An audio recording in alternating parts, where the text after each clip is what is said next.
যে Europe America পারমাণবিক bomb তৈরি করতে পারে, তারা একটা প্যান্ট তৈরি করতে পারে না? তাহলে সেই প্যান্ট আপনার থেকে নেওয়ার কি প্রয়োজন? আর সেই প্যান্টকে বলতেছেন আপনি উন্নতি। কথা মনে হয় বুঝাতে পারিনি।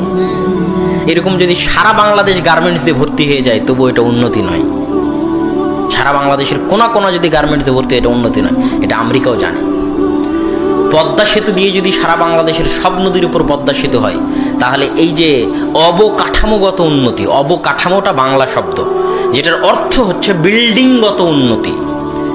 মানে এই যে রাস্তাঘাট পিচ দিয়ে তৈরি হচ্ছে, রাস্তাঘাট বড় হচ্ছে, 4 লেন হচ্ছে, বিল্ডিং তৈরি হচ্ছে, বাড়িঘর তৈরি হচ্ছে, ব্রিজ হচ্ছে, কালভার্ট হচ্ছে, এটা অবকাঠামোগত উন্নতি।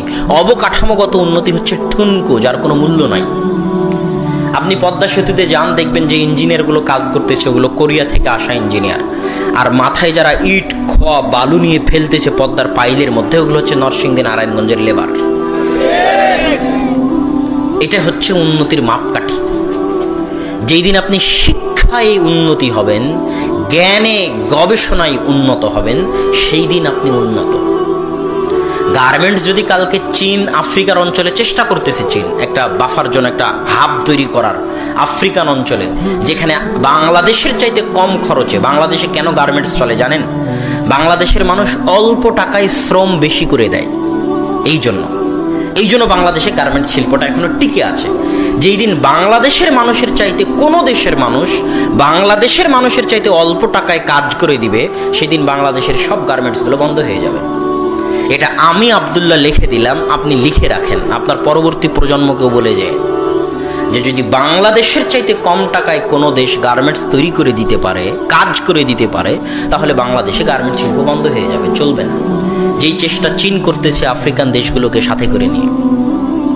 বাংলাদেশের যে কর্মচারীরা বিদেশে আছে, এদেরকে যদি কোনোদিন পাঠিয়ে দেওয়া হয়, এরা যদি এদের চাইতে কম খরচে যদি কেউ কাজ করতে চায়, তো এদেরকে রাখবে না।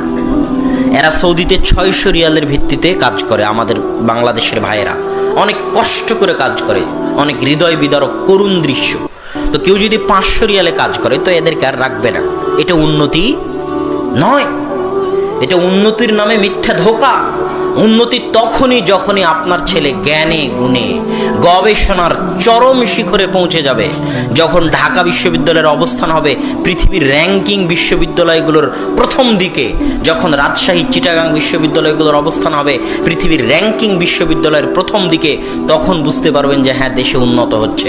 আর যখন দেখবেন যে রাজশাহী আর ঢাকা বিশ্ববিদ্যালয়ে মারামারি হচ্ছে, এই গণতন্ত্রের নামে হরতাল, রাজনীতি, খুন খারাপি হচ্ছে, তখন এগুলো উন্নতি নয়, এগুলো উন্নতির নামে ধোঁকাবাজি।